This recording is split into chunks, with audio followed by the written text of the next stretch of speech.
Okay, so you want to go to Japan to go enjoy the cherry blossom festivities, but you don't know where to begin with booking your travel. You've never been there before. You don't know what to look out for, what to think about. You don't have a clue where to begin.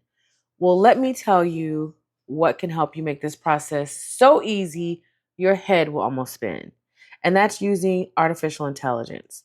Now, I always like to say here that absolutely, I know that AI is going to go too far, but my friends, it is a train that has left the station. And the only thing you can do now is figure out how to best use it to your benefit as we watch this whole new technology, this new presence among us evolve. I've had people talk about whether they consider these things sentient.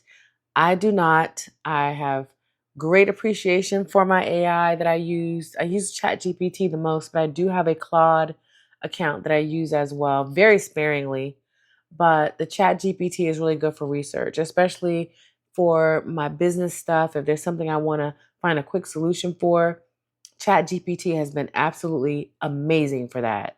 So just embrace it. Absolutely be thoughtful, be cautious, but it's not going anywhere, my friends. It's just not. So let's get to it. So this is ChatGPT. If you haven't used it before, you're just going to literally go to chatgpt.com. You're going to set up an account. Very easy process. They have free modes. I do pay for I think it's like $20 a month I pay for this. And this gives me access to, I think, the majority of the tools that are present on this platform. And so it just makes all the planning that much easier, that much more seamless. I don't have to, if you don't pay for it, sometimes it can buffer. It can say, you're timed out for several hours until resources, which is really, data and such, are freed up. Okay. So what I'm going to do is I'm going to dictate these prompts. I have 7 of them ready to go to make this easier. And I'm going to dictate the prompts, and then ChatGPT is going to kick out the responses. All right. So when you go on to ChatGPT, it's going to give you some variation of this. And you're going to get it asked different questions. Today is saying, what can I help with? And in this space is where all the magic occurs. So I'm going to hit Win H, and that's going to be the little key that literally looks like a window. Usually on the bottom row of your keyboard, you'll find it there. Let me stop it. It's quick. You see there. Usually it's going to be on the bottom row of your keyboard. It literally looks like a little window. You hit H. If you haven't ever used it before, which surprisingly a lot of people haven't, I'm very big on productivity. And this just helps make it so much easier to quickly record whatever you need to get stuff down when you don't feel like typing 13 sentences to ask a simple question, So anyway, here we go. So prompt 1. Now I'm going to hit record here on the app, on the dictation software. This is a little microphone. You see it says start voice typing. When I click that, then it's going to you saw it was really quick. Okay. All right. So here we go. Prompt 1. I'm planning an extended trip to Tokyo during cherry blossom season, period. My priorities are a relaxed pace, walking neighborhoods and gardens, seasonal atmosphere and events, and flexibility instead of rigid schedules, period. I'm going to stop it there. Now, you see here, these are the 4 priorities I've listed here. This is just how I want my trip to be. I want my trip to be relaxed. I want to be able to walk a lot. I went to Japan this past August, and the walking there is just phenomenal. It's pretty flat. There's some areas that are a little hilly, but it's pretty flat. So it's just you can just walk for, 2-3 hours. You can just find yourself just walking, finding amazing things all along the way. So I want to be able to do a lot of walking while I'm there. So this is what I am asking it. Then the seasonal atmosphere and events, cherry blossom related, So it's going to pull up just those things, okay? All right, let's continue on. So I'm going to hit record again. Please create a high-level planning framework that includes ideal length of stay, comma, best neighborhoods to stay in, comma, how to structure days to avoid fatigue, comma, key seasonal considerations, period. All right, let me stop it there. What I like to do is go back and just clean things up. Like I didn't say and here, so I'll do that. There's some place else up here where I missed. Walking neighborhoods and gardens. Let me see. Okay, so I think this is good. Wait. It generally is pretty good about understanding what you mean if you make mistakes. Like it's not going to be like, oh, you said comma when you should have said and. Or it's not going to be like if you said, I don't know, I'll think of something, but it's pretty intuitive. So you don't have to worry about it if you make simple mistakes that it's not going to understand what you mean. It will understand. And the more you use it, the more it gets quote unquote trained to understand you as a user on this platform. Okay. So let's add to the prompt because we're still building our first prompt here. This is all the prompt. Okay. Prioritize beauty and atmosphere over rushing between attractions. Period. All right. So this is the first prompt. You see here, now I could go back and I could space things a little differently, maybe put a bulleted list, but again, it understands I've been using this platform for a long time. So it really intuitively understands me as well and what I'm looking for. So it's not going to, it shouldn't anyway. As let me also always say that this platform is not 100% accurate always. So you need to make sure that you do your own little double checking, you check facts, you check stats, you check different things it shares with you because it can be off, you know? All right, so now let's hit this little up arrow and it's going to generate the results.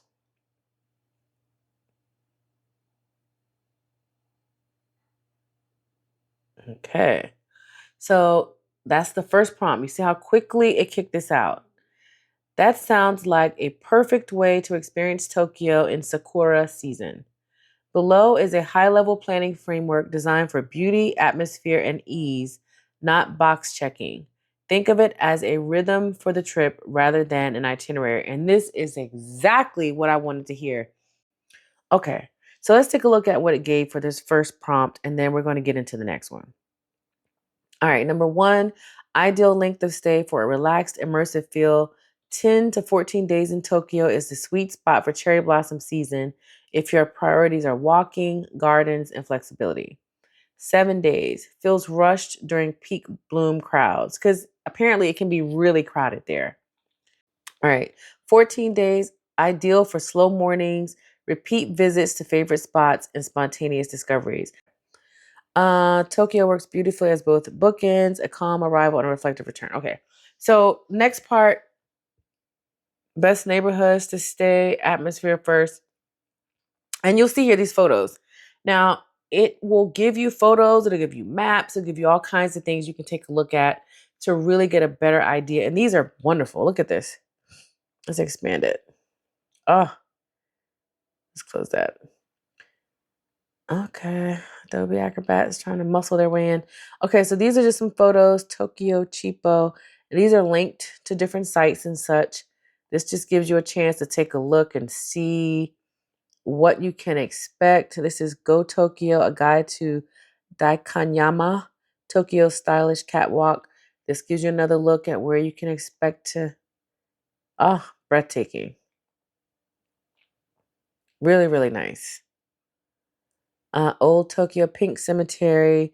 So this is just giving you a look at where you could go to go take a look at the blossoms once you arrive there. This just eliminates the hassle of trying to figure out where to go. Best neighborhoods to stay. Look at this.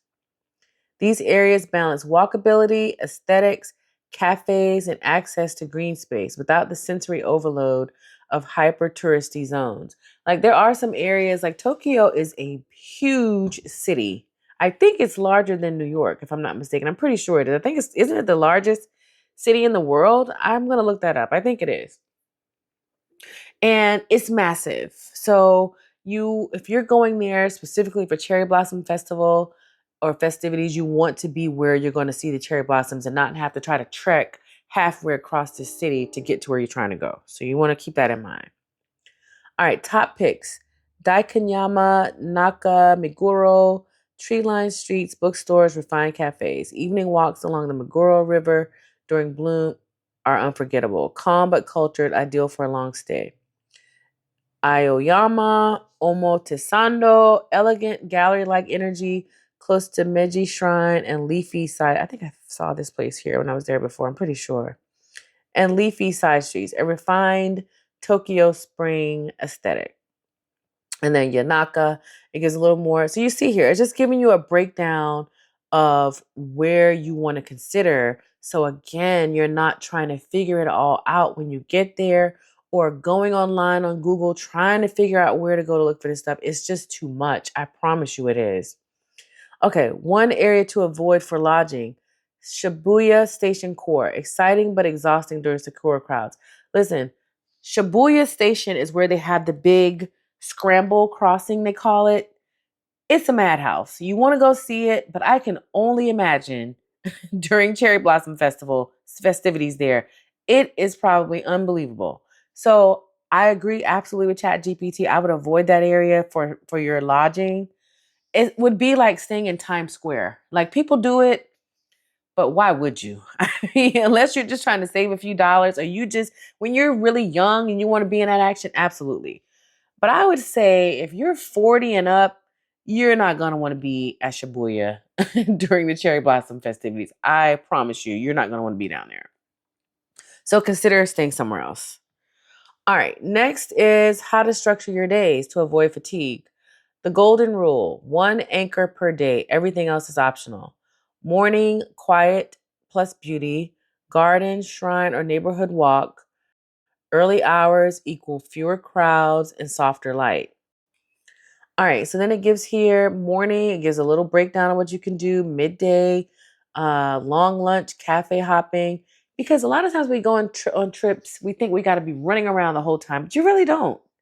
Sometimes it's just about being in the atmosphere. And one thing about Japan, especially if you haven't been before, it is so remarkably peaceful.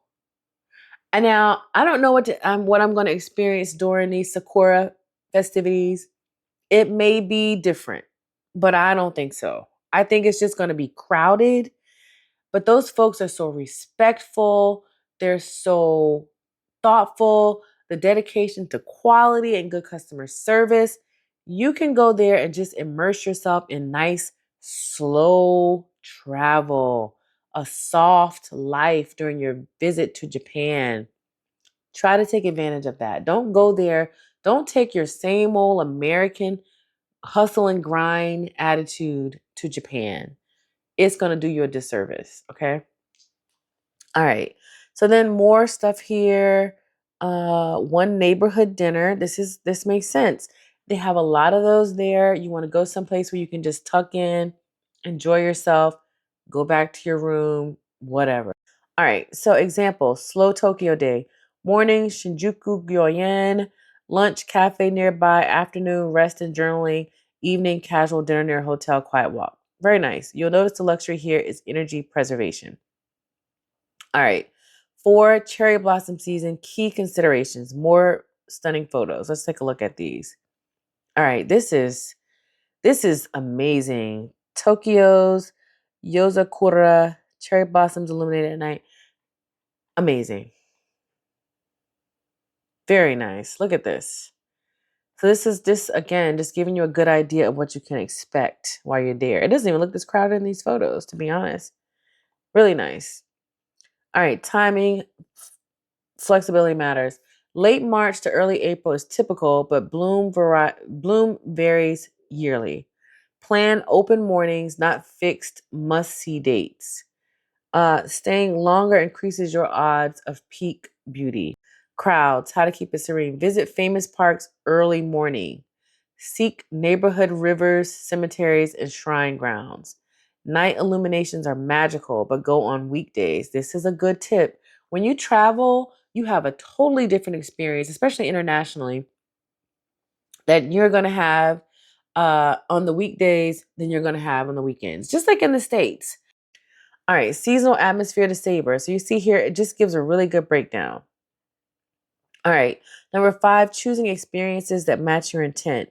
Instead of top sites, prioritize gardens over landmarks, neighborhoods over districts, repetition over novelty. Returning to the same walk twice is a gift. All right, especially aligned with your priorities. Shrines embedded in daily life, not tour buses.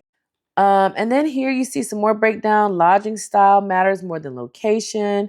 For this kind of trip, look for larger rooms or suites to rest properly. Onsen, spa access if possible. And onsen is basically like steam there. And so and like water baths and such. And so it's a way that the Japanese relax. It's just like, you go to, I don't know where anybody lives, but they have places called like Spa World where they have collection of steam rooms and saunas and such. And onsen is sort of the same concept. Quiet streets within 5 to 7 minutes of a station. A calm hotel becomes part of the experience, not just a base. And it's true. All right. Final framing thought. Cherry blossom season in Tokyo isn't about seeing everything. It's about being present while the city exhales. When your days are light, beauty finds you without effort. And I agree with that totally. So let's get back to the next prompt. You see all the rest of the stuff here. I've read a lot in this first prompt. I'm not going to read everything for the rest of the prompts, but I wanted just to give you a good idea of what you can expect in the output when you put these prompts in here. All right, so let's do the Win H key again. Let's stop it. Let's get ourselves situated. And let's get ready to start asking the next prompt. The next prompt is going to be more about timing to see what makes the most sense with regard to peak bloom timing and such with regard to planning your trip. All right. For Tokyo specifically, analyze cherry blossom season and identify peak bloom timing, comma, slightly before peak and after peak windows, comma, how bloom timing affects walking, comma, photography and events, period. Crowds are acceptable. The priority is the best visual and cultural experience, period. All right. So this is the second prompt, okay? You see here, let me take a look, make sure I don't need to clean anything up. It looks pretty good. Oh. Okay, I don't know what's going on there. Nosy. Okay, so this looks pretty good. So now let me close this up. Let's hit the arrow. Okay, you see searching the web. Wow, that's quick. Okay, here's a focused Tokyo-specific analysis of cherry blossom season with timing windows, how those phases affect walking, photography, and cultural experiences, and crowd expectations, balancing beauty over quiet. And this is what you want, especially the photography. Like, to go all the way there and not come back with a robust set of photos would be a crime. So you see here, it says a general seasonal window. Early blooms start March 19th to 24th in Tokyo, first blossoms. Full peak bloom late March to early April, historically March 28th to April 3rd or 5th. Blossom duration about 1 to 2 weeks from first bloom to petals falling, with peak only a few days. So this is the thing about the cherry blossom. This is why it's so crazy that people like us chase them, but it's something about the beauty of it all. Like, it's worth it. Go see that stuff. Don't listen to anybody saying, oh, it's only flowers. It's not only flowers. Japan is known for the cherry blossom. Nobody does the cherry blossom, not even DC, the way they do them in Japan. So if you love flowers, you want to go see them at the place that is known for handling these flowers the best. All right. So you see here, basically, there's a good breakdown. It even has Japan Meteorological Corporation forecast estimates. And this is specifically for 2026. It says flowering around March 19th and full bloom about a week later. Wow. Bloom timing can shift slightly earlier or later each year based on late winter temperatures. So monitoring forecasts as your travel dates approach is valuable. So you see here, now if the Japan Meteorological Corporation is estimating flowering amount around March 19th and full bloom about a week later, March 26th, I'm just saying one thing Japan is known for is quality. And so if the Japan Meteorological Corporation is saying this, I don't know, my friends. I don't know. It's something, if you haven't booked your travel yet, if you have and you now see this, I please forgive me. I am not the Japan Meteorological Corporation. I'm just telling you what they said. Now, I haven't booked my own travel yet. I was thinking about going later. I would be very upset if I got there the last week of March and they're pretty much falling and done. I'm not going to be happy about that. Now, I will still enjoy Japan. Don't get me wrong. When I went in August, there was no cherry blossoms. So I didn't go there specifically because there's no cherry blossoms in August. But I was still able to enjoy some gardens and stuff like that. All right. So here you have bloom phases and what to expect. Slightly before peak, pre-bloom, early bloom. A good breakdown here. This is really good. I'm learning as you guys are seeing this as well. Now, this, of course, is for this year, 2026. But you now know you can check the Japan Meteorological Corporation. No matter what year you're looking at this video, you can always go back and double check and see what they're saying to get an idea as well. This looks like a really good breakdown. Photography and aesthetic, experience and events, streets and neighborhoods start feeling spring alive, fewer festival stalls, more local pace and tempo. Okay. And then peak bloom, Mankai, I guess that's what they call it. Typical March 24th to early April. Why is the most beautiful? Trees are at their fullest. Passageways become pink canopy. All right, so you see here, photography breakdown, culture and events, Hanami festivals and lantern light ups, picnic culture, that would be really nice. Local spread mats, share food under the blossoms and the blooms. I can only imagine, my God. And it has the tips for crowd here. Crowds are higher around famous parks, but less visited city streets, riverside cemeteries can feel more intimate even at peak. And I believe this. Remember, Tokyo again is a massive city. And so if these cherry blossoms are in a lot of places, you'll be able to see all of that wherever you go, if you choose this wisely. So like I said, I'm not going to read all of this so we can get through this, and I have to turn this into a 2-hour video, but this will just give you a good idea of what you can expect. All right, now let's go to prompt 3.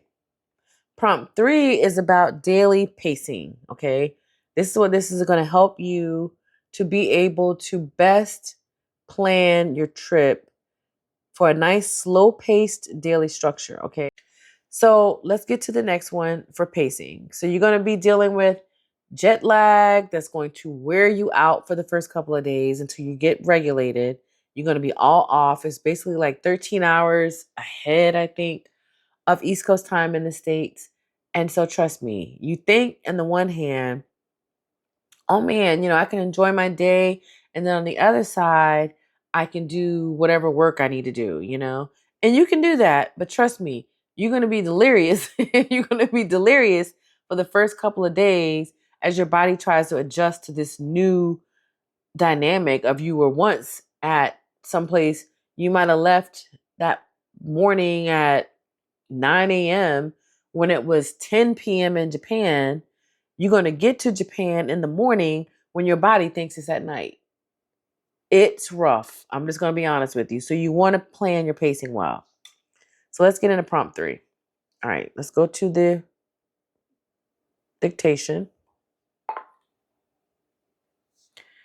Design a slow-paced daily structure for Tokyo during cherry blossom season, period. Each day should include one main focus, whether that is a park, neighborhood, or cultural site, one optional secondary activity, and one evening experience, whether that is a walk, river, illuminated blossoms, or dining area. Avoid packing too much into any single day. Period.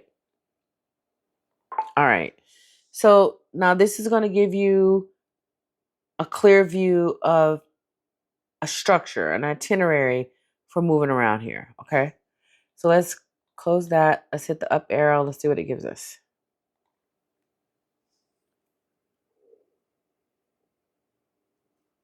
Okay. Okay.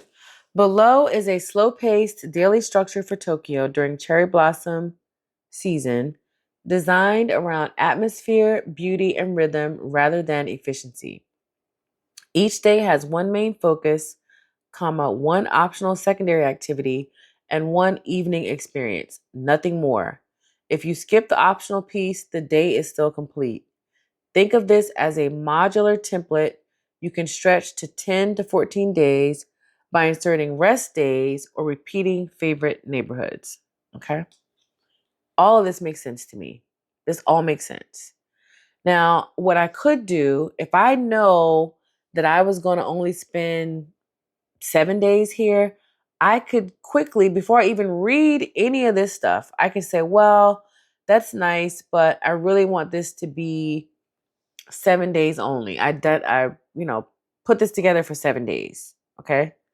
So it's basing it upon uh 10 to 14 days or 7 days or whatever. But I could tell it specifically what I want and it would go back and adjust it. But let's take a quick look. Core daily rhythm applies every day. Morning 8 to 11. Main focus while light is soft and crowds are gentler. Midday 11:30 to 3. Lunch and wandering or rest. Late afternoon 3 to 5:30. Optional secondary activity only if energy is high. Evening after 5:30. One contained experience close to where you are staying. And trust me, there's going to be something, even if it's going to Bic Camera, and that's BIC. That's one of the very famous electronic stores there. Just walking around in Bic Camera, you could be in there for 2 hours. I'm not even joking. But first of all, you got all the crazy and very unique Japanese electronics in there that can take you forever just moving around, looking at stuff, trying to figure out if you want to buy something, invest in something to take back with you. It can just, there's all kinds of things you can get into. You can go to Don Quixote, which is one of the famous department stores there. I don't know if they call it department store. It's like a, it's as if Walmart and Five Below had a baby. That's the best way I could explain it. Well, maybe not Walmart because the quality in there is better. They have more stuff. I don't know. I would say if Walmart and Five Below had a baby, you get something like Don Quixote, maybe a little bit more, but you get the idea. It's a lot of stuff in there, okay, and for good prices, most of it. All right, now there's some more photos here. This is nice. Okay, this is one of the neighbor. Oh, look at that! Wow, that's a little idea what that can look like. All right, main focus Dakanyama slow neighborhood. Coffee and browsing at Tea Site Dakanyama.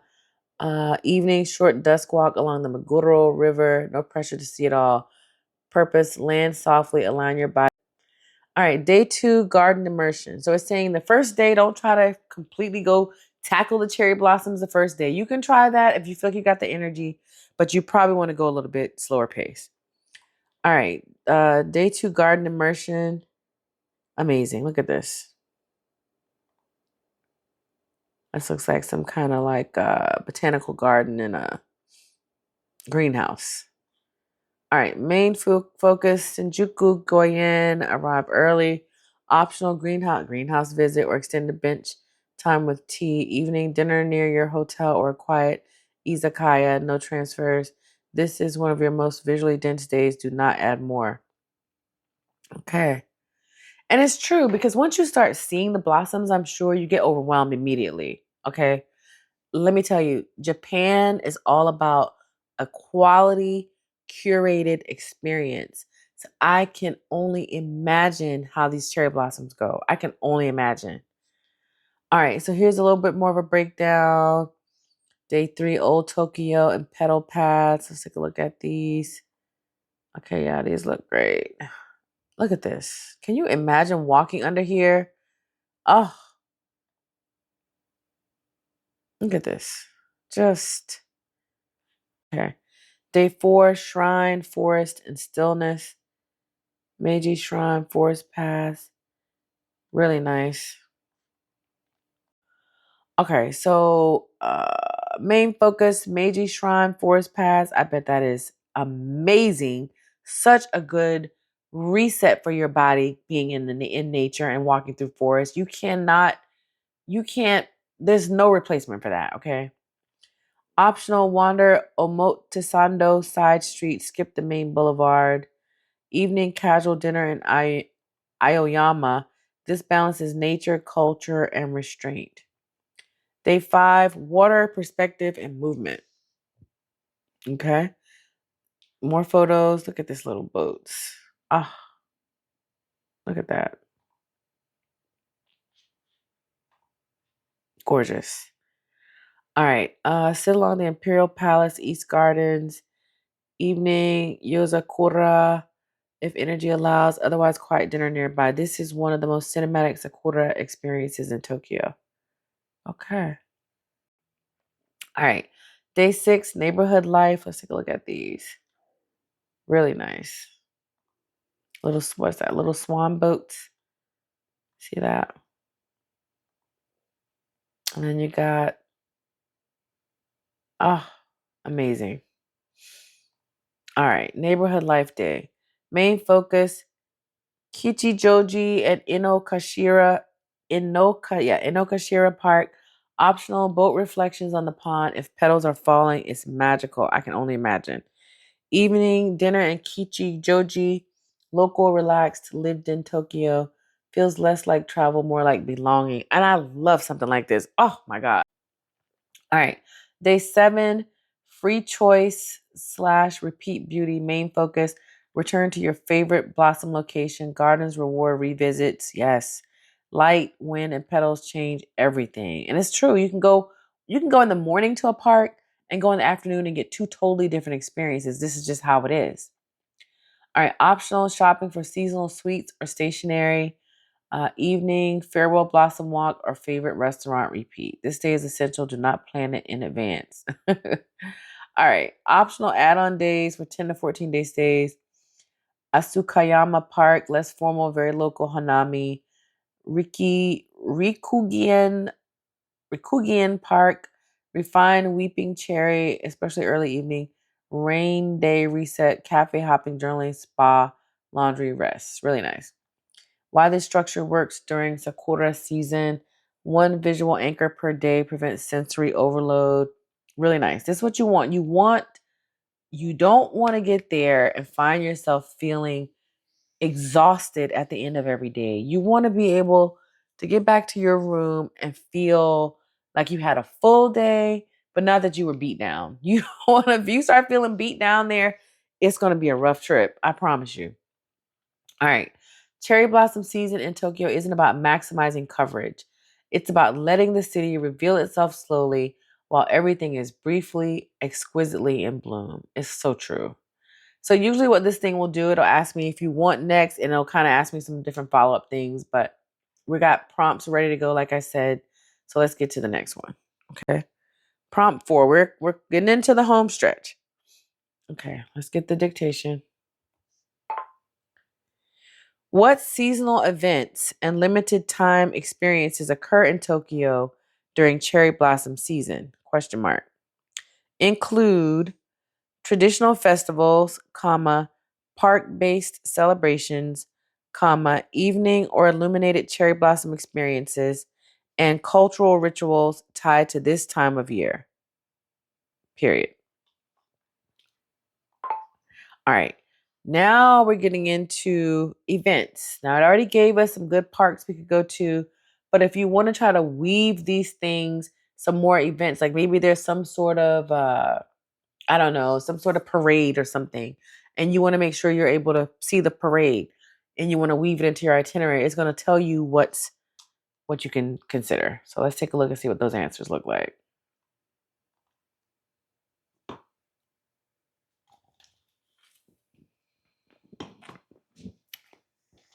Okay. Now what we're getting here is, as you use this platform more and more, what you're looking at right now is response 1 and response 2. Remember, AI is still very new. So even though it's been around for, I don't know, 2 or 3 years now to the public, they're still working out kinks. There's a lot, you know? And so they test it out by sometimes giving you 2 different responses. I've even seen, I want to say 3 before, but definitely 2. And what they're basically doing is seeing which one fits your personality and your style and your needs best. So we're going to look at these 2 responses, then we're going to choose one. And then from there, it's going to give us even more fine-tuned responses based on what I'm asking. Okay. So response 1.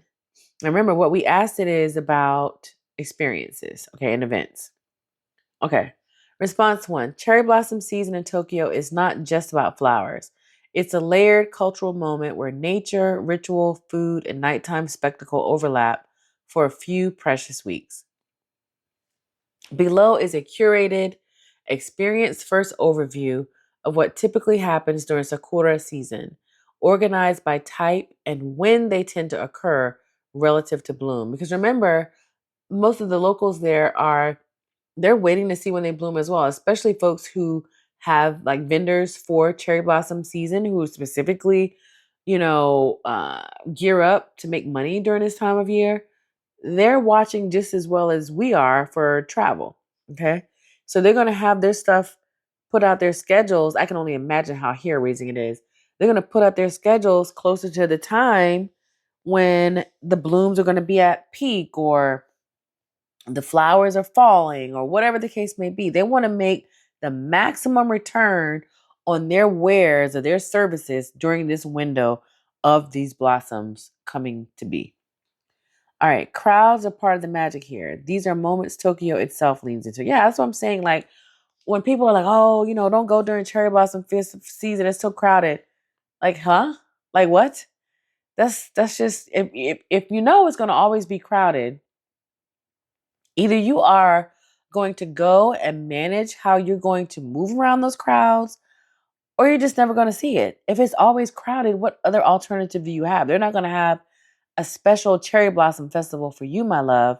They're going to have one cherry blossom season, and either you get in where you fit in or you just don't see it. Okay? So keep that in mind. Now let's look here quickly. Hanami, flower viewing, culture, the core experience, Hanami picnics, late March to early April, what it is, the most iconic seasonal. Okay, remember, these are the events, okay?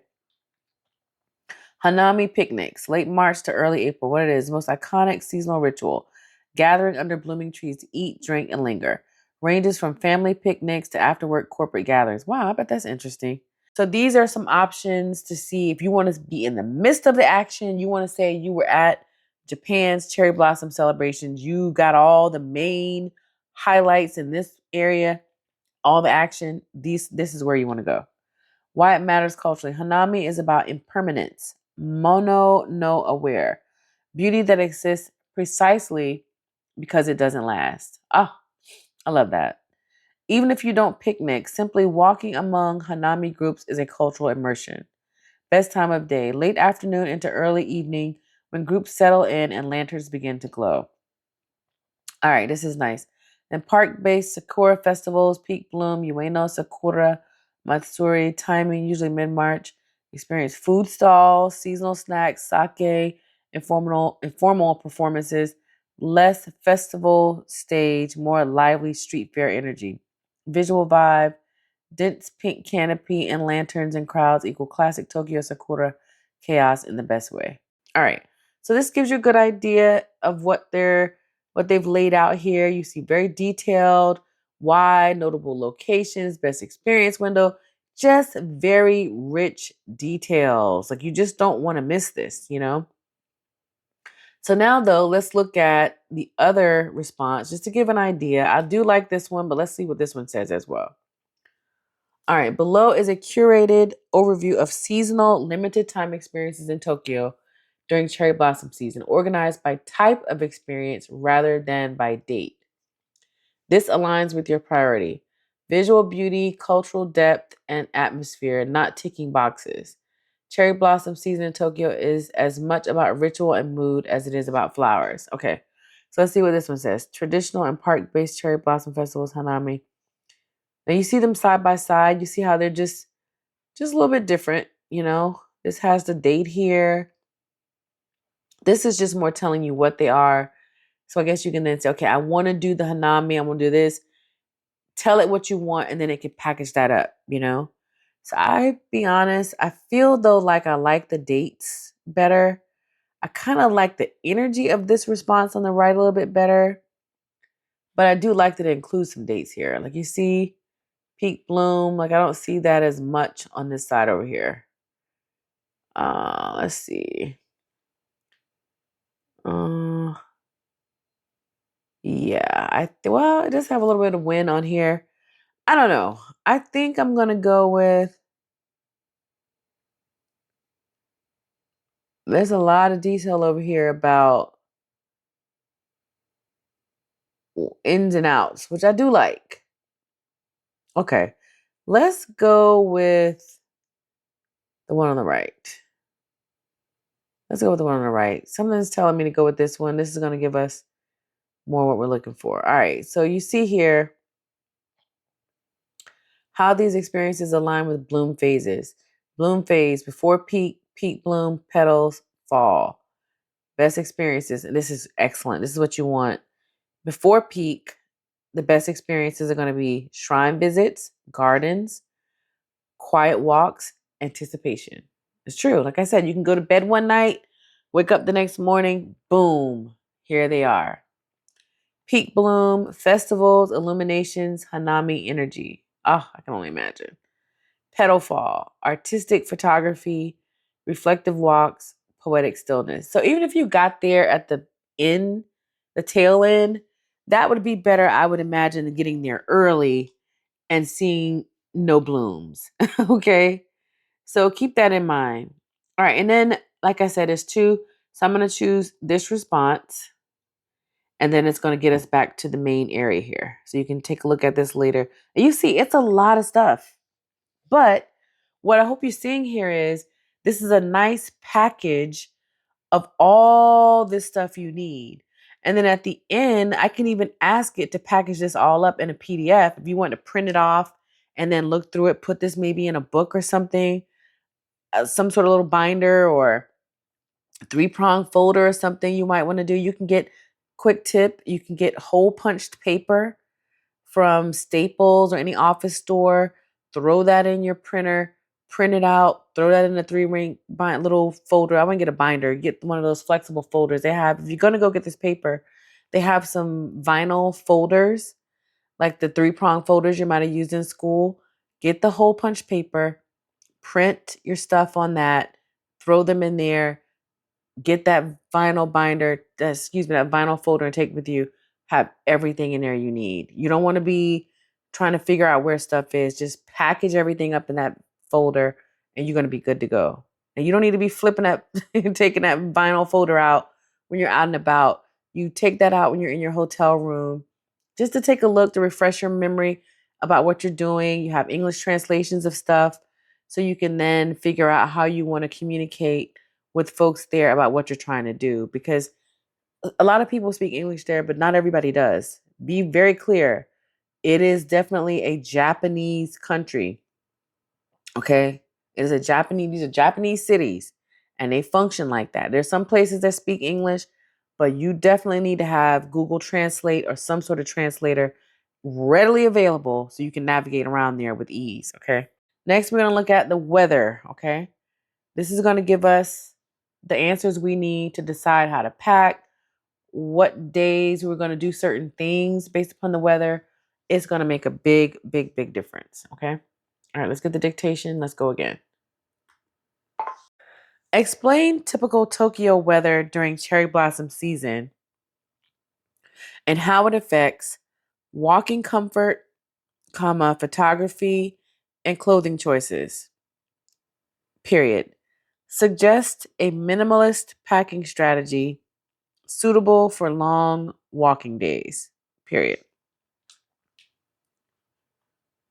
All right. Now, the weather, you want to be extremely thoughtful about planning when it comes to weather. Okay. Now, I am no Japanese expert, so I am not going to start telling you what the weather is going to be like in March and April. We're going to hit this arrow and let this thing tell us what it has found or what it knows about the weather in Japan, in Tokyo, during these dates so you can plan what you want to do and when you want to do it accordingly and how you pack. Okay? Let's hit the up arrow.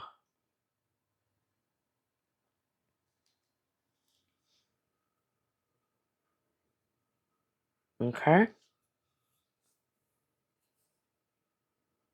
Very interesting. Below is a practical Tokyo specific weather guide for cherry blossom season focused on walking comfort, photography conditions, and minimalist clothing choices that support long, beautiful days without overpacking. I couldn't have said it any better. This is exactly what I'm looking for. All right. Now, this is what I'm looking for, but if you're looking for something different, then you should tell it that.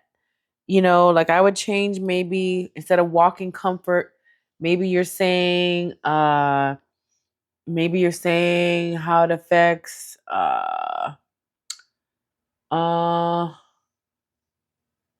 gosh, I can't think of something, but like there's something you can replace it with whatever works best for you. Like if walking comfort doesn't matter to you or photography, maybe there probably are people who are just going to snap a couple photos with their phone or whatever and keep it moving. Some people only want to live in the moment. So maybe the photography isn't as important to somebody else as it is to me and, other folks. Maybe it's not. So you want to change that according to what's best for you, okay? Now, seasonal window, late March to early April. Overall feel cool. This is what I really wanted to know. I had no idea what the weather would be like because when I went in August, let me tell you something right now. It was hot as hell out there, okay? It was as if Satan had said, let me give everybody a warm embrace out here. It was so hot, but I like the heat. I always tell people that I like walking in heat. I like being in heat. So it wasn't bothersome to me in the sense that, oh my God, I wish I wasn't here when it's so hot. It was just more like, damn, it's hot. It's more like that, but it doesn't bother me. All right. So this is the general temperature you can expect there. Morning is going to be 45 to 50 degrees Fahrenheit. Afternoon, 58 to 65. Evening drops quickly after sunset. This is ideal walking weather. You'll rarely overheat, but layering is essential. And it's true. Now, I didn't know it's going to be that cool. I guess that makes sense. Late March, early April, that's about what it's going to be here in the States. So that makes sense. And it'll get up to about 65, which is pleasant. Layering sounds amazing. Rain and wind. This is what you want to know. Oh, light rain showers are common, not all day storms. Breezes can be noticeable near rivers and open parks. Rain and wind are actually part of the Sakura experience. I don't know for who. Rain deepens petal color and reflections. That's interesting. Wind creates petal fall. Hana fubuki. One of the most beautiful phases. Wow. I bet it is though. Now that I'm thinking about it. So maybe be prepared to spend time in the rain. Maybe you want to pack a light jacket or an umbrella so that you don't have to feel like you need to run inside, that you want to stay wherever you are and take it all in. All right. How weather affects walking comfort. So you see here what works in your favor. Cool temperatures support long, unhurried walks. Parks and neighborhoods are comfortable even at peak bloom. You'll naturally pace yourself, no oppressive heat. What to plan around cold hands and early. Oh, that's true. I got some little hand warmers. I even got heated gloves. I don't know if I'd take those. I probably would take the hand warmers and maybe my different gloves, my standard gloves. Maybe. Chilly pauses when sitting in gardens or cafes. Evening walks require one warm outer layer. Key insight. Tokyo in spring rewards movement and layers, not bulk. That makes sense. All right. How weather affects photography. Light conditions. Overcast days, soft, diffuse light, excellent for blossoms. Clear mornings, pastel skies and delicate contrast. Golden hour, warm light filtering through petals, especially magical.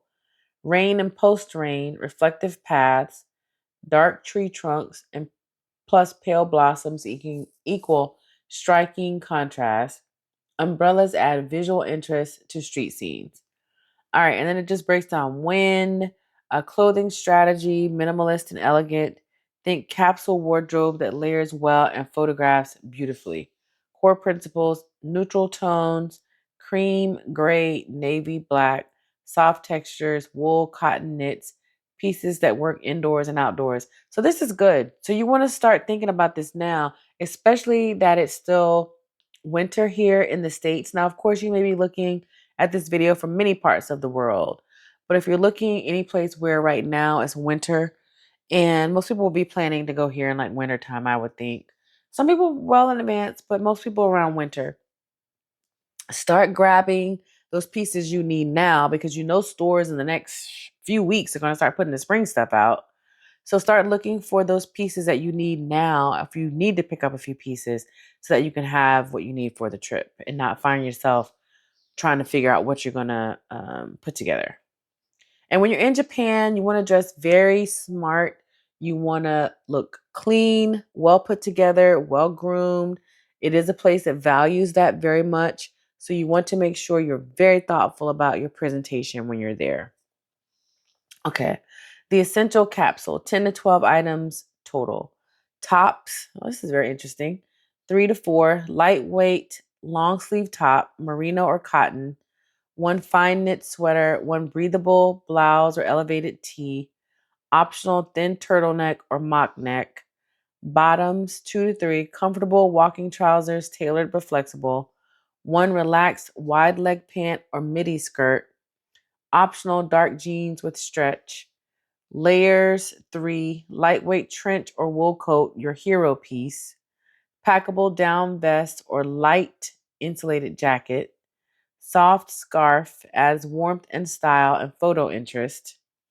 Shoes, 2 pairs. Cushioned walking sneaker, neutral color. Polished flat or ankle boot, weather resistant. Because, like, think about set the stage here. You saw the photos we looked at already. You know the cherry blossoms are pink, whites, all that kind of colors. You want to be out there. You want to fit into that aesthetic. So find pieces. I'm very impressed that it's given even some colors, suggested colors here, because it makes sense. You don't want to be out there looking like you don't know where you were going, okay? You want to fit into that aesthetic. It's just going to make for a better photography of your photos that you're gathering. It's just going to make for a better experience.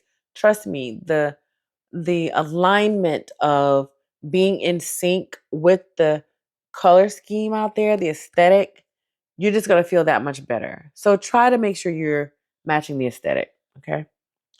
Accessories that matter. It did say gloves here. I was thinking maybe leave the gloves, but it's saying gloves. Now, it's saying here accessories that matter. Compact umbrella, buy one in Tokyo if needed, which is probably a good idea. Less stuff in your bag, but you can also grab one, take it with you. Thin gloves for morning garden walks. Crossbody bag with wide strap reduces shoulder fatigue. That makes sense. And then sunglasses, spring glare off petals and water. That makes sense. Minimalist packing strategy for long walk days, what not to bring, heavy coats, bulky sweaters, multiple handbags, trend shoes without cushioning. That's the truth. I see people in photos on trips and it's like, what kind of shoes are you wearing? How could you survive that? Like, I know you were miserable. I've had trips in the past. A lot of times when you're younger, you got a certain vibe you're trying to convey. So you just wear, what you think is trendy or cuter, but then you're miserable. Okay. So you want to make sure you're thoughtful, especially about your shoes. Okay. What not to bring. What to repeat intentionally. Same coat daily. Tokyo is stylish. Repeating is normal. Same shoes multiple days. Same neutral base outfit. Styled differently with scarf/layers. Laundry and rest. Tokyo accommodations make mid-trip laundry easy. That's true. Plan to wash once per week, not pack extra. All right. Uh How to dress by time of day. You see some more information here. Really good, really helpful. And then final thought, cherry blossom season in Tokyo is movement friendly, photogenic, and forgiving if you pack smartly. Dress for walking and stillness, for sun and sudden rain, and for quiet beauty over performance. This makes sense. If you like next, I can build a Tokyo spring packing checklist by outfit, or recommend outerwear styles that photograph beautifully under blossoms, or align clothing choices with neighborhood aesthetics. See, this is what I was talking about just a moment ago. You want your aesthetic to match the vibe out there. It's just going to make for a much better experience, okay?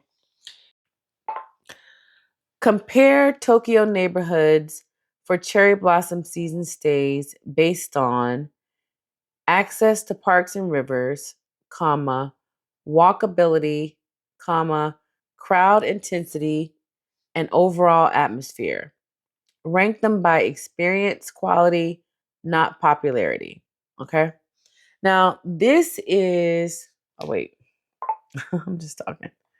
Now, this is going to be extremely helpful. Now, we've seen all the stuff it's given us so far. It's kind of given us a layered look at all these things. You see, these prompts are very thoughtful. Weather, seasonal events, daily pacing, cherry blossom timing, all the things that you want to consider. Okay.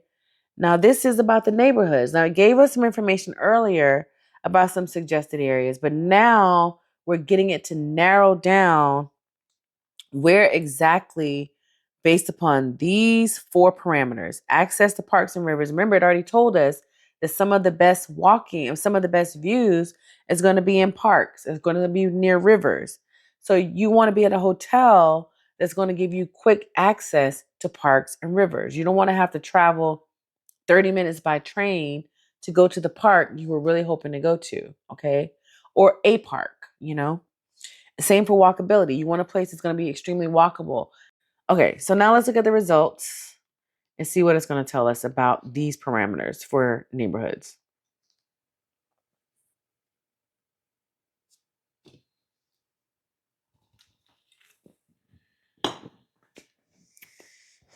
Okay. Okay. Below is a Tokyo, let me close this prompt dialogue. Below is a Tokyo neighborhood comparison for cherry blossom season stays, ranked by experience, quality, beauty, ease, atmosphere, rather than fame. The lens here is, how does it feel to live here for a week or two during Sakura season? I've prioritized access to parks and rivers, walkability, crowd texture, not just size, and overall seasonal mood. So let's look at these. I think we've seen this photo already. All right, so then a few more photos. Really nice here. Another one here. Great. Okay, let's see what it says. Takanyama Nakamaguro, best overall cherry blossom stay. Why it ranks number one. Immediate access to the Maguro River, one of Tokyo's most beautiful sakura corridors. Streets, cafes, and residential lanes bloom, not just parks. Excellent walking flow. You can wander without purpose and still be rewarded. Crowds. Busy near the river at peak, but easily escapable within 1 or 2 blocks. Crowd energy feels festive, not frantic. Atmosphere, elegant, creative, quietly joyful, feels like Tokyo enjoying itself, not performing. Ideal for long stays, morning walks, and evening river strolls. Really nice. Okay, Yanaka, most emotionally resonant and calm, why it ranks high. Walkable access to Yanaka Cemetery, one of Tokyo's most poetic sakura settings. Low rise Old Town Tokyo enhances the fleeting beauty of blossoms. Petal fall here is especially moving. Crowds, light to moderate, even at peak. Visitors tend to be respectful and unhurried. Atmosphere, reflective, nostalgic, deeply Japanese. Really nice. You see, it goes into all this, and it has it. Is it all? Are they all broken down by the same parameters? Yes. So you see what it's done here is giving you why it ranks well, the crowds, what you can expect, the atmosphere, and then ideal for whatever, for who, whichever groups. Really nice. Aoyama, and then you got Kichijoji, lively local joy with breathing room. Why it's strong, direct access to Inokashira Park. Feels like Tokyo residents on their best behavior, very walkable once you arrive. Crowds, park gets busy, but surrounding streets. Everything you need here to make a decision. Neighborhoods I wouldn't rank highly for Sakura stays. Shibuya, Station Core. Energy overwhelmed, subtle seasonal beauty. I bet it probably doesn't even feel like the cherry blossoms are happening in Shinjuku. Excuse me, in Shibuya. It's just really, there's a lot going on, you want to go see that, especially if you haven't been to Japan before. You want to go see it. But again, depending on your age, I would caution against it. Like it'll be an experience, but it's not going to be as enjoyable as if you stay somewhere else. And then Asakusa. Blossoms exist, but crowds dominate the experience, feels observed rather than lived. Yeah, I just, you want to be someplace where it's going to see some of those photos we saw that were really nice. You want to be someplace like that. But again, you see, it doesn't even mention Ginza on here because there probably is not many cherry blossoms around there. So you want to be someplace where you're going to be close to the blossoms. It's very important. Again, Tokyo is massive. So you want to be very thoughtful that you don't find yourself spending a boatload just to navigate around from day to day because you picked the wrong neighborhood. Okay. And then final perspective. The best place to stay during cherry blossom season isn't where the blossoms are most famous. It's where they quietly weave into daily life. So this is good. So now the final prompt, okay? Now this is going to give us the home stretch package for what we need. And this is where you really hone in on what you want to get out of this trip. Because I promise you, Japan is life-changing. It's an experience you will remember over and over and over. You will hate to leave. You will long to go back. You will have dreams about Japan. It will seep into your pores. So this prompt is really about, based upon everything we've already discussed, please, let's package this up, okay? So let's get into it. Based on everything above, suggest refinements for someone who enjoys walking and filming, prefers calm mornings and atmospheric evenings, values beauty over checklist tourism, and wants space to reflect and observe, period. Now, this is again, let me stop this. Now, this is again what I am looking for. I think that most people going to Japan are looking for a similar experience. So this is how I built it. But if you know you're looking for something different, then by all means, change your prompts to tailor it to your needs and your desires for your trip to Japan. Don't just use this. If you know you want to have a different experience, you know you want to go there and get into some stuff, then tailor your prompts accordingly. Okay. That's the best thing I can tell you. All right. Now let's see what it's going to kick out. And like I said, this is the home stretch, my friends. We've done it. This is 7 prompts in. This is now going to give us a good boil down. And then we're going to see what it's going to give us. And we're going to get busy planning our trip.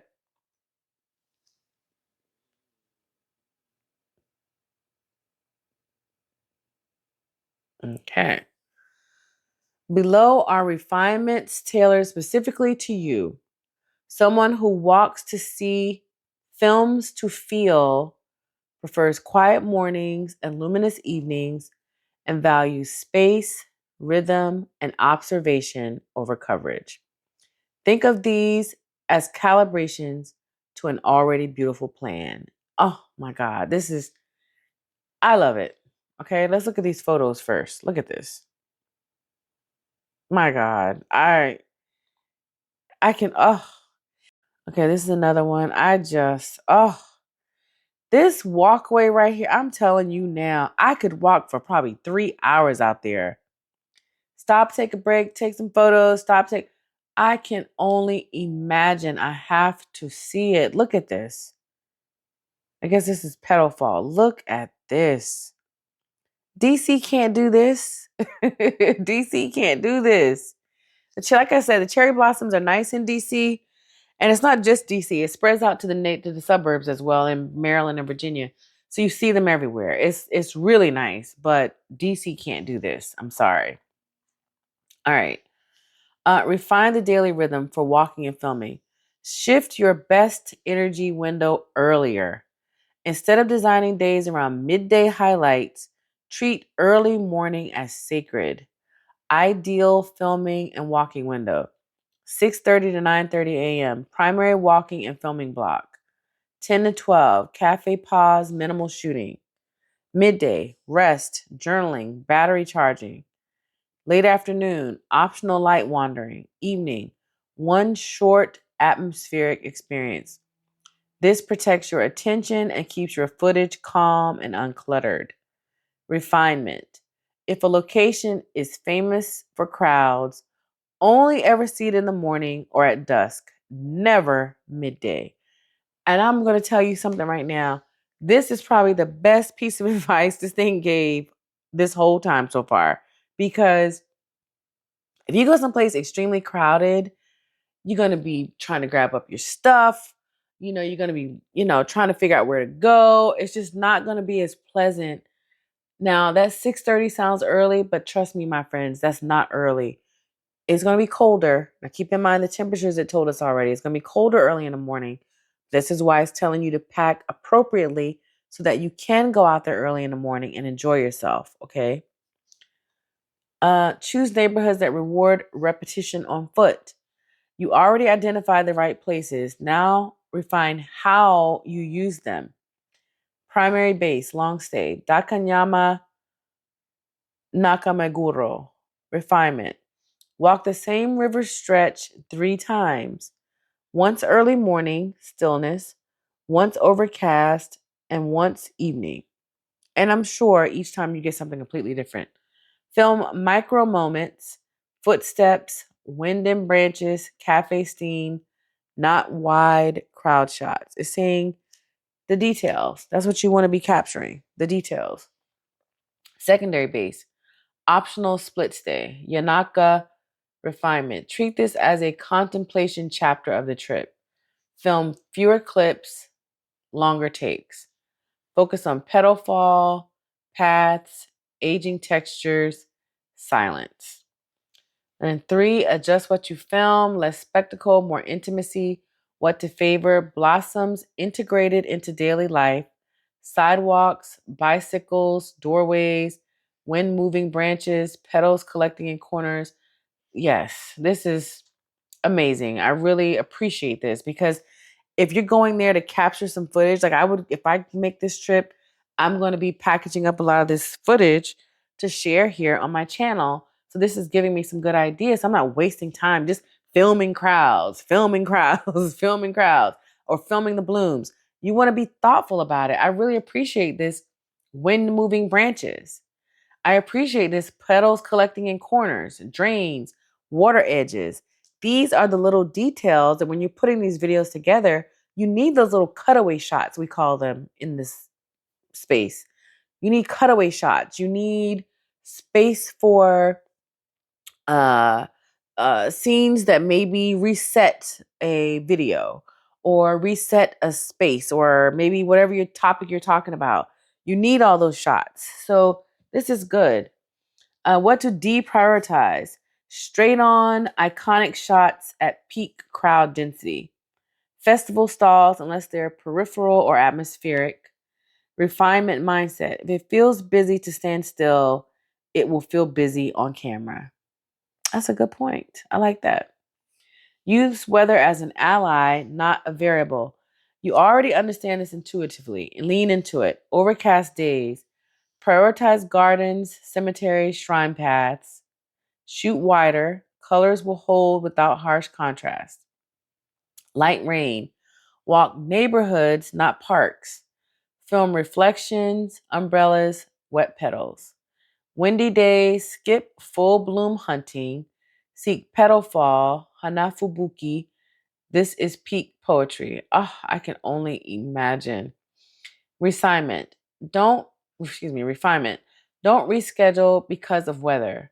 Reschedule what kind of beauty you look for. Oh, that is amazing. And I couldn't say it any better. Like, even filming in the rain, like, can you imagine how beautiful that would be? And I'm not talking about monsoon weather. I'm talking about a nice light rain that's falling that you can capture, and you see all those lights and those blossoms and those trees and the architecture there. It would be amazing. Okay. Evening experiences, fewer, closer, softer. You don't need multiple night outings. That's true too. You don't have to be running around. Like, this is what we think when we travel. You got to fill the space every moment. No, you don't. No, you don't. You may want to stay in your room some evenings and order in and relax so that the next day you can go and enjoy yourself. You don't have to pack every second of a trip with something to run around and do. It's going to just take away from the quality of your trip, my friend. Trust me. Best matches for your style. Short stretch of Maguro River after dusk. Chidoro Gafuchi once only on a weekday. Garden illuminations with controlled entry. Quiet intensity is greater than scale. Refinement. End evenings slightly early.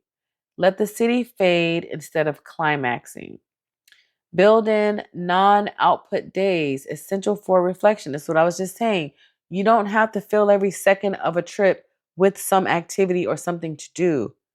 This is why your hotel room is very important. If it's a nice, comfortable, cozy place, you're going to love being in there. You're not going to be like, oh, God, I got to go back to this room.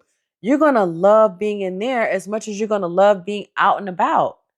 That's your home base. This is your home for however long you're there. So make sure it counts.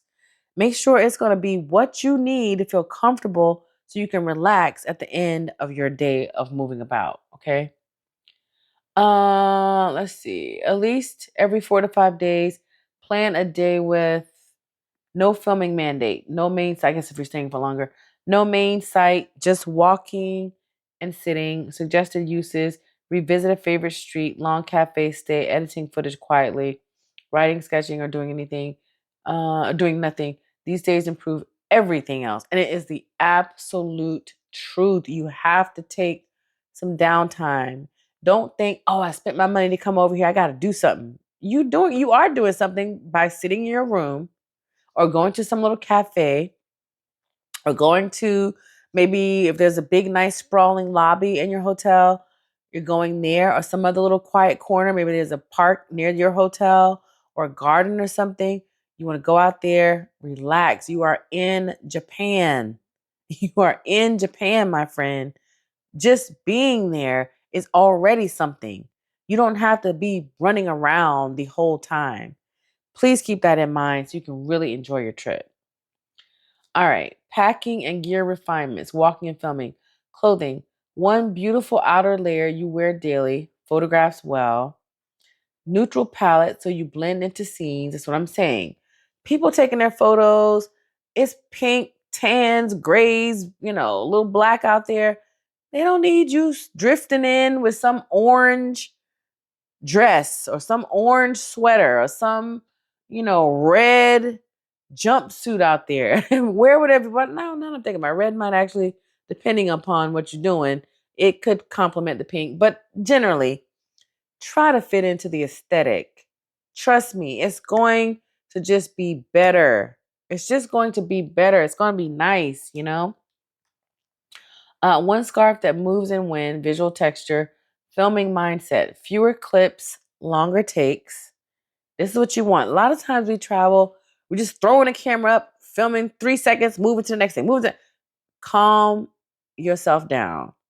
When you start taking that camera out, whether it's your phone, whether it's another little one of these action cameras or some POV camera or Pocket 3 or Extra Muse or whatever you using, slow and deliberate shots. When you land on something that you find visually pleasing, maybe capture 10, 15 seconds, not 3 seconds, not 2 seconds. You can barely do nothing with that. Get longer scenes. Think slow pace, slow pace. Okay. Let scenes breathe. That's what I mean about getting a little extra. If you see a beautiful tree, film it. Sit, rest, marinate in it. Get 30 seconds of footage of that tree. Get a minute of that tree. Don't move. Stand there. Look at that tree. Get to know that tree. Get to love that tree. That way, when you get ready to edit, you have multiple options to chop and choose from of that tree, of that river, of that bench, of that fountain. This is where you go. When you start filming, you want to think about it like that, okay? All right, now the next part here, we're in the home stretch. Reframe success for the trip. Instead of asking, did I see the best blossoms? Ask, did I notice what changed today? Your trip is successful if you recognize the same street in different light, you feel time stretch, your footage feels quiet even when the city isn't. And final calibration, cherry blossom season is brief, but attention is what makes it meaningful. By anchoring mornings in stillness, letting evenings glow instead of rush, repeating places instead of collecting them. This is what I was talking about, going to same place 2 or 3 times. You turn Tokyo into something rarer than a destination, a lived moment worth remembering slowly. I love that. Absolutely love that. And with that, that's it. This is the full travel system for how to quickly and best navigate this process. Now, this full video is probably going to be, by the time I chop it down some, it's probably going to be about an hour or so. You know, it takes a while, but at least this was all done now. And it's not going to take you, say, 4 or 5 days to try to pull all this together, or longer to try to pull all of this together on your own without the benefit of ChatGPT or whatever AI you're using. It just makes the process so much easier. So I appreciate you sticking with me. I know this is a lot, but trust me, go back. What I'm going to do is I'm going to chop this up into 7 individual videos as well for the prompts so that you can go back later and take a look at these individually if you'd like to do that. I think that will make a big difference. And just have fun with it as well. Like, ask it follow-up questions. I didn't do that much here because it's already pretty long. But you want to ask follow-up questions. You want to refine things to your needs. This is what you want to do. If you do that, it's going to make the process so much easier for you. It's just going to be amazing. All right. If you have questions, don't hesitate to leave them in the comments. Uh, you know, let me know anything you want to know. Like I said, I was there in August. So if there's any additional insight that I can provide, I'm happy to do it. Throw them in the comments. And I appreciate you for stopping by here. I hope you're able to get the trip that you want and you have the experience that you're looking for when you make it there. And I wish you nothing but the best. Safe travels, my friend. Peace.